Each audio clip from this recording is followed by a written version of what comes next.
الحمد للہ وکفی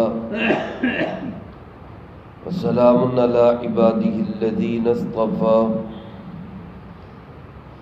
خصوصا علی سید الرسل وخاتم الانبیاء وعلى آلہ واصحابہ الاتقیاء اما بعد فاعوذ باللہ من الشیطان الرجیم بسم اللہ الرحمن الرحیم وَأَمَّا مَنْ خَافَ مَقَامَ رَبِّهِ وَنَهَى النَّفْسَ عَنِ الْهَوَى فَإِنَّ الْجَنَّةَ هِيَ الْمَأْوَى يَسْأَلُونَكَ عَنِ السَّاعَةِ أَيَّانَ مُرْسَاهَا فِيمَ أَنْتَ مِنْ ذِكْرَاهَا إِلَى رَبِّكَ مُنْتَهَاهَا إنما أنت منذر من يخشاها كأنهم يوم يرونها لم يلبثوا إلا عشية أو ضحاها.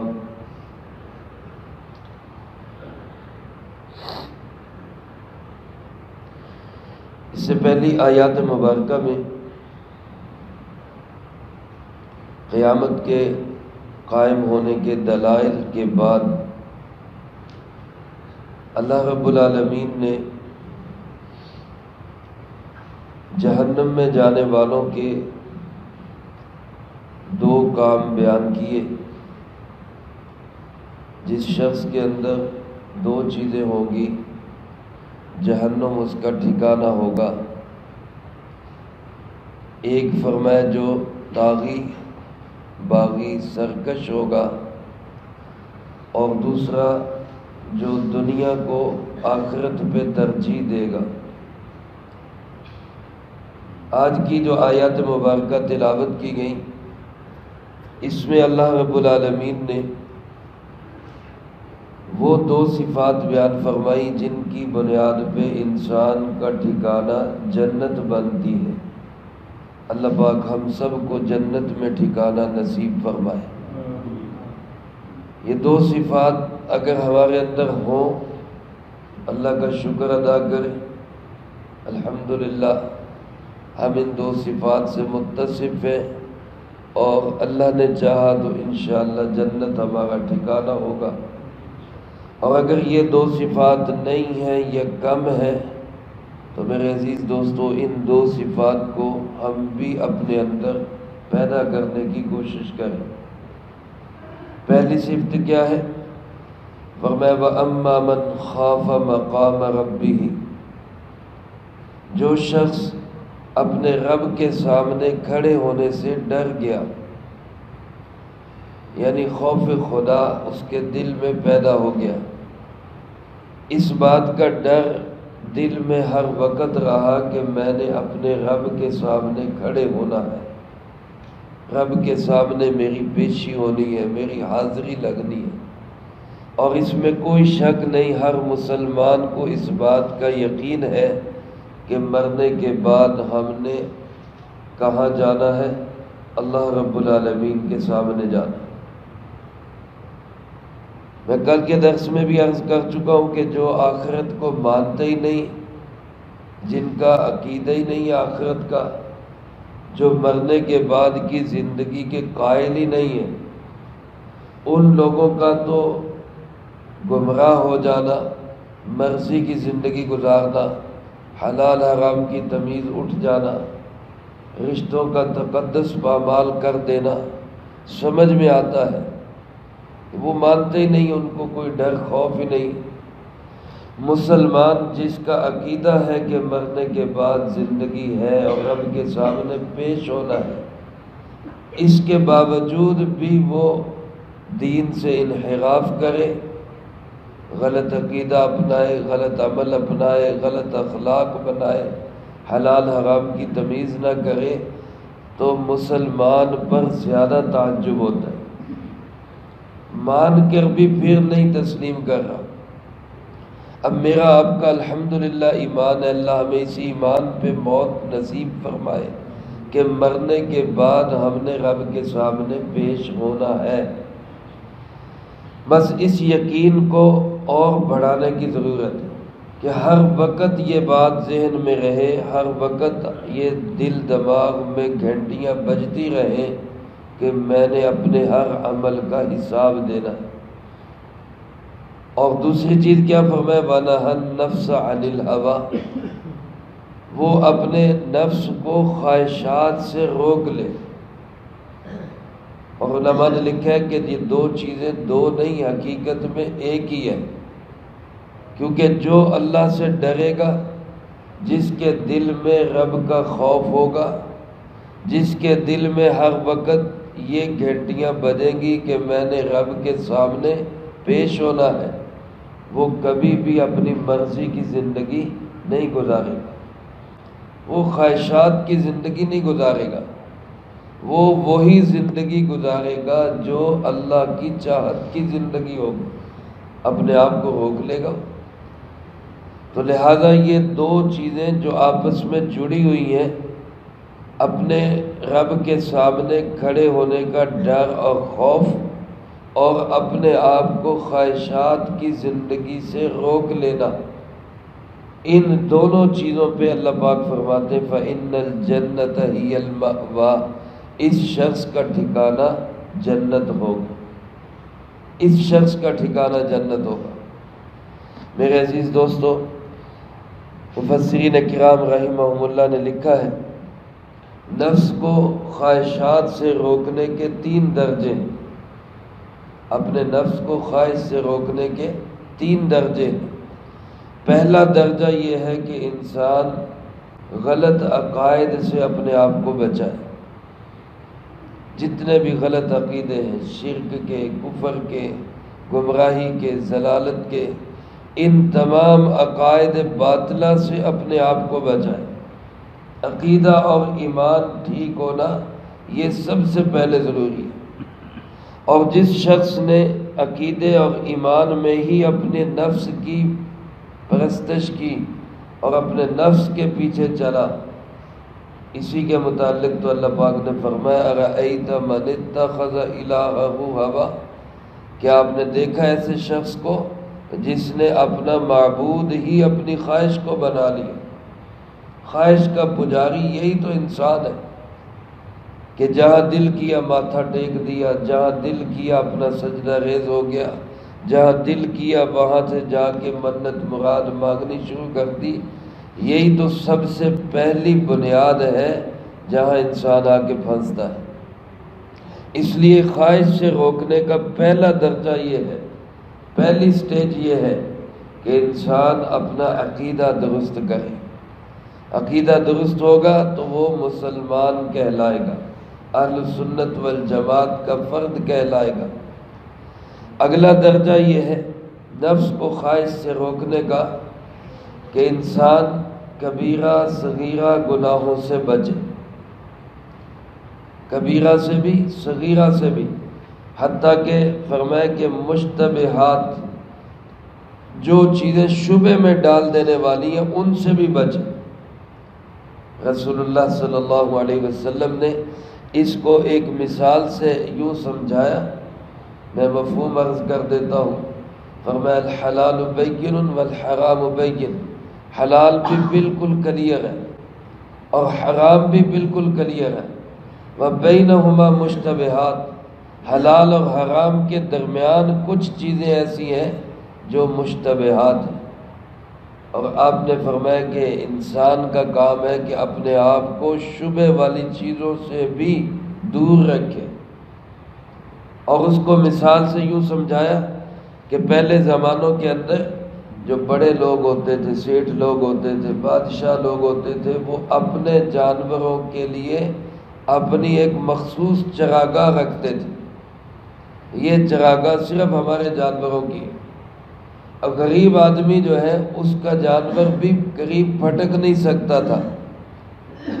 آپ نے فرمایا اگر کوئی غریب آدمی اپنے جانور کو اس کے قریب لے جائے گا تو نتیجہ کیا ہوگا؟ جانور تو جانور ہے، وہ رک نہیں سکے گا، وہ اس کی چراگاہ کے اندر چلا جائے گا، جس سے ظاہر ہے اس کو نقصان ہوگا۔ اس کے جانور مارے جائیں گے، وہ لڑائی کرے گا تو جیت نہیں سکے گا۔ تو لہذا عام آدمی اپنے جانور کو اس چراگاہ سے دور رکھتا ہے تاکہ میرا جانور وہاں جائے ہی نہ۔ آپ نے فرمایا بالکل اسی طرح نفس بھی ایک جانور ہے، اگر اس کو حرام کی چراگاہ سے دور رکھو گے یہ حلال میں رہے گا، لیکن اگر اس کو حرام کے قریب قریب لے آؤ گے تو پھر یہ حرام کے اندر ہی چلا جائے گا۔ اس لیے اس کو دور ہی روک کے رکھو، اور وہ دور کی سرحد کیا ہے کہ مشتبہات سے بھی پیچھے رکھو، اس کی خواہش پہ نہ چلو۔ میرے عزیز دوستو، آج جو یہ نعرہ اٹھتا ہے میرا جسم میری مرضی، یقین کرے کہ انتہائی گندا اور بدبودار نعرہ ہے، انتہائی گندا۔ یہ نفس کو معبود بنانے والی بات۔ مسلمان کا کام تو یہ تھا کہ نہ جسم میرا ہے نہ مرضی میری ہے، میرا جسم بھی کس کا دیا ہوا ہے؟ اللہ کا دیا ہوا ہے، اور اس پہ مرضی بھی کس کی چلے گی؟ اللہ ہی کی چلے گی۔ میری آنکھ، کان، ناک، جسم کا ہر عضو میرا نہیں ہے، یہ کس کا دیا ہوا ہے؟ اللہ رب العالمین کا دیا ہوا۔ لیکن انسان بہک جاتا ہے، بھٹک جاتا ہے، غلط راستے پہ چل پڑتا ہے، اور سب سے بڑھ کر اس کو غلط راستے پہ چلانے والی چیز وہ خود اس کا نفس ہے، اپنے نفس کی خواہش ہے۔ اس لیے فرمایا جو بندہ اپنے آپ کو خواہشات نفسانی سے روک لے اس کا ٹھکانہ جنت ہے۔ تو پہلی سٹیج عقیدہ درست ہو، دوسری سٹیج ہر حرام، کبیرہ، صغیرہ، مشتبہ چیز سے بچے، اور تیسری اور اعلیٰ سٹیج اس کی یہ ہے کہ انسان اپنی مرضیات کو بھی شریعت کے تابع کر، اپنی خواہشات بھی شریعت کے تابع ہو جائے۔ جیسا کہ رسول اللہ صلی اللہ علیہ وسلم نے ارشاد فرمایا لا یؤمن احدکم حتی تکون ہواہ تبعا لما جئت بہ، کوئی شخص اس وقت تک مومن نہیں کہلا سکتا جب تک کہ اس کی خواہشات بھی اس دین کے تابع نہ ہو جائے جس کو میں لے کر آیا۔ میرے دین کے تابع خواہشات بھی دین کے تابع ہو جائے، یعنی انسان سوچے بھی اس طرح، اس کے دل دماغ میں خیال بھی وہی آئے جو شریعت کی مرضی اور پسندیدگی کا خیال ہے۔ اس لیے میرے عزیز دوستو، رسول اللہ صلی اللہ علیہ وسلم کی شریعت کی پاسداری، پابندی، یہی جنت کی ضمانت ہے۔ تو دو چیزیں اپنے اندر پیدا کر لیں، ایک رب کے سامنے کھڑے ہونے کا ڈر اور خوف، اس سے عقیدہ بھی درست ہوگا، عمل بھی درست ہوگا، معاملات بھی کلیئر ہوں گے، اخلاق اور معاشرت بھی بہترین ہوگی، اور انسان اپنی مرضی کی زندگی گزارنے کی بجائے اللہ کی چاہت والی زندگی گزارنا شروع کر دے۔ فرمایا ایسے انسان کا ٹھکانہ جنت بنے گا۔ اللہ پاک ہم سب کو جنت میں ٹھکانہ نصیب فرمائے۔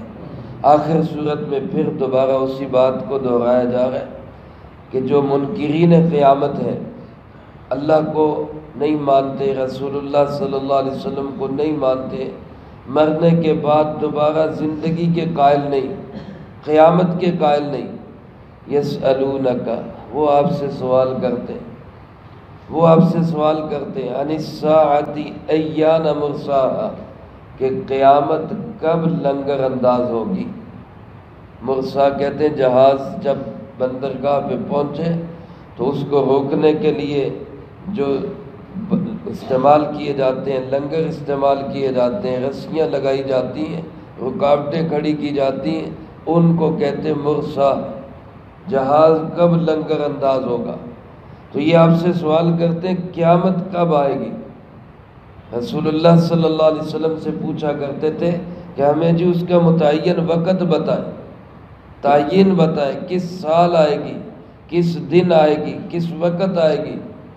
اللہ پاک فرماتے فیما انت من ذکراہا، میرے محبوب جی صلی اللہ علیہ وسلم آپ کا کیا تعلق اس کے ذکر سے؟ آپ اس کے ذکر کو کیسے کر سکتے ہیں؟ آپ کو اس کی تعین کا کیا پتہ؟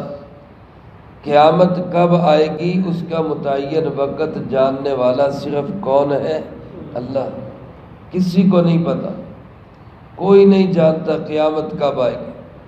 اللہ رب العالمین کو ہی معلوم ہے قیامت کس سال، کس دن، کس وقت آئے گی۔ اس کی تعیین کو جاننے والا صرف اللہ رب العالمین۔ طویل حدیث ہے جس کو حدیث جبرائیل کہا جاتا ہے۔ حضرت جبرائیل علیہ السلام انسانی شکل میں رسول اللہ صلی اللہ علیہ وسلم کے پاس تشریف لائے اور بہت سارے سوالات کیے، ایمان کیا ہے، اسلام کیا ہے، احسان کیا ہے۔ اسی کے آخر میں پھر انہوں نے سوال کیا متی الساعہ، قیامت کب آئے گی، قیامت کب آئے گی؟ تو رسول اللہ صلی اللہ علیہ وسلم نے کیا جواب دیا؟ مل مسئول عنہا بأعلم من السائل، قیامت کی تعیین کے بارے میں نہ سائل کو پتہ ہے نہ مسئول کو پتہ ہے، یعنی نہ تو جانتا ہے کب آئے گی نہ میں جانتا ہوں کب آئے گی۔ قیامت کی تعیین اور حقیقی وقت کہ وہ کب آئے گی اس کا علم صرف کس کے پاس ہے؟ اللہ رب العالمین کے پاس، کسی کو نہیں پتا۔ میں فیما انت من ذکرہا، آپ کا کام ہی نہیں ہے اس کا وقت متعین کرنا۔ الی ربک منتہاہا، اس کی انتہا کس کے پاس ہوگی؟ تیرے پروردگار کے پاس۔ اللہ کو معلوم ہے اس کی انتہا کب ہوگی، اللہ جانتا ہے وہ قیامت کب آئے گی۔ آپ کا کام تو کیا ہے؟ انما انت منذر، آپ تو ایک منذر ہیں۔ منذر کا معنی ڈرانے والا، آگاہ کرنے والا، خبردار کرنے والا، وارننگ دینے والا۔ آپ کا کام تو صرف یہ ہے کہ آپ انذار کر دیں، تبلیغ کر دیں، بات پہنچا دیں۔ آپ کا کام تو صرف یہ ہے کہ آپ خبردار کر دیں من یخشاہا، اس کو جو اس سے ڈر جائے۔ قیامت کا تذکرہ کر دیں اس شخص کے سامنے جو قیامت سے ڈر جائے۔ آپ کا کام صرف اتنا ہے، تبلیغ ہے آپ کا کام، بات کو پہنچا دینا ہے آپ کا کام۔ آگے قیامت کب آئے گی اور اس کے حالات و واقعات کیا ہوں گے، یہ سب کام کس کا ہے؟ اللہ رب العالمین کا کام۔ فرمایا جب وہ آئے گی، یہ جو سوال کر رہے ہیں، یہ جو پوچھ رہے ہیں اور انکار کر رہے ہیں، ان کی حالت اس دن کیا ہوگی؟ فرمایا کأنہم یوم یرونہا، ان کی حالت ایسے ہوگی گویا جب یہ اس قیامت کو دیکھیں گے تو ان کو یوں لگے گا کہ لم یلبسوا الا عشیۃ او ضحاہا، دنیا کی 60 70 100 سال کی زندگی گزارنے والا وہ یوں سمجھے گا کہ جیسے میں تو دنیا میں ایک صبح یا ایک شام گزار کے آیا، ایک شام ایک صبح گزار کے آیا۔ یعنی یہ اتنی لمبی زندگی قیامت کے مقابلے میں ایک وقت، ایک پہر لگے گا۔ الا عشیۃ او ضحاہا، ایک شام یا ایک صبح سے ایک پہر ہوتا ہے دن کا، اتنی طویل زندگی بس ایک پہر جتنی لگے گی۔ میرے عزیز دوستو، اس ایک پہر کی زندگی کے لیے ہم رب کو ناراض کر رہے ہیں، ہم اپنی مرضی چلانا چاہتے ہیں، ہم من چاہی زندگی گزارنا چاہتے ہیں۔ خدا را اب ہمیں بس کر دینا چاہیے۔ کم از کم قیامت پہ یقین رکھنے والوں کو، اللہ اس کے محبوب صلی اللہ علیہ وسلم پہ ایمان رکھنے والوں کو، ان کو تو اپنی مرضی کی زندگی چھوڑ دینی چاہیے اور اس زندگی پہ آ جانا چاہیے جو زندگی رب چاہی زندگی۔ اگر ہم دنیا میں من چاہی زندگی گزاریں گے تو پھر آخرت میں اللہ اپنی مرضی کی زندگی دے گا، اور اگر یہاں اللہ کی مرضی کی زندگی گزار جائیں گے، حلال حرام، پاکی ناپاکی کا خیال رکھ کے، عقائد درست، اعمال درست، اخلاق درست، معاملات کے لیے رکھ کے جائیں گے تو پھر وہاں وہ زندگی ملے گی جو ہماری چاہت کی زندگی ہو۔ اللہ مجھے آپ کو سب کو وہ نصیب فرمائے، اس صورت مبارکہ کے تمام مضامین پہ ایمان نصیب فرمائے، بالخصوص قیامت کا یقین اور اس کا استحضار نصیب فرمائے۔ جو کہا سنا اس کو زندگی میں لا کے دوسروں تک پہنچانے کی توفیق عطا فرمائے۔ اللہم انت السلام و منک السلام تبارک ربنا و تعالیت یا